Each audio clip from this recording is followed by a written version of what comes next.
Now, the chair of the Commons Health Committee has called on the UK's drug regulator to review warnings about medications which can cause impulsive behaviour as a side effect.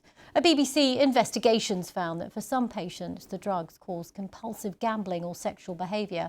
Our correspondent Noel Titheridge has this special investigation. He was an incredibly straight-laced, risk-averse person.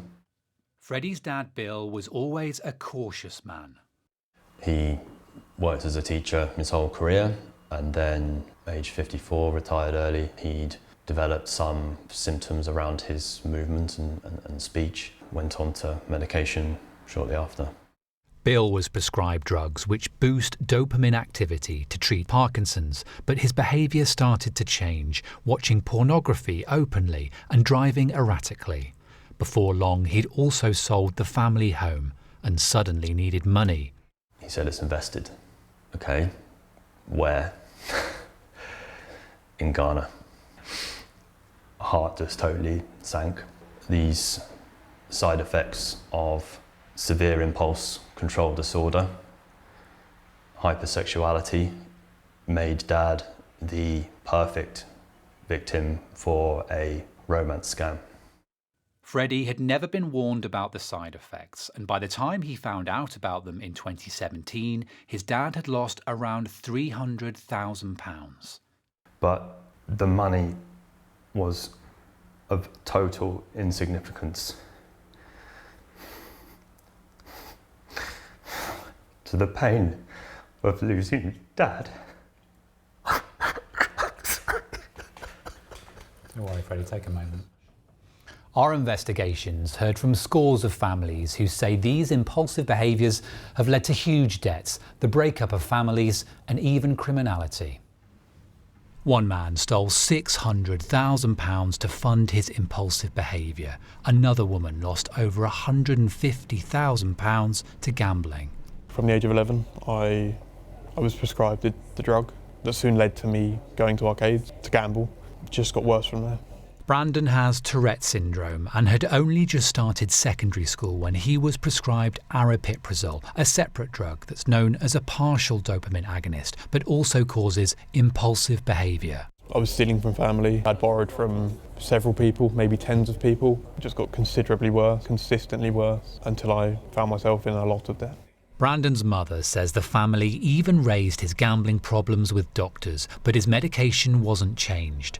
Brandon says they also never warned him about side effects, and he's lost over £100,000 in total. It's ruined my life. You know, I've pushed a lot of people away and struggled with just lying and being deceitful towards the people who have done everything for me in my life. The UK's drug regulator, the MHRA, says it has no plans to strengthen warnings and doesn't list the frequency of these side effects because many people don't report them. It's not just a side effect that affects an individual, it's affecting their families, their communities. The chair of the UK Health Select Committee says this needs to change. It's so devastating as a lawmaker to see how badly those families have been let down by the system. But what does it mean, impulsive behaviours, and how likely is it that they could get it? At the moment, patients don't have that information, and without it, how can they be expected to mitigate it? Manufacturers of the drugs say they were extensively trialled, continue to be approved by regulators around the world, and side effects are clearly stated. Bill died 3 years ago. Freddie says he'll spend the rest of his life living with the consequences. It is a massive scandal. I dread to think how many people have been impacted. Noel Titheridge, BBC News.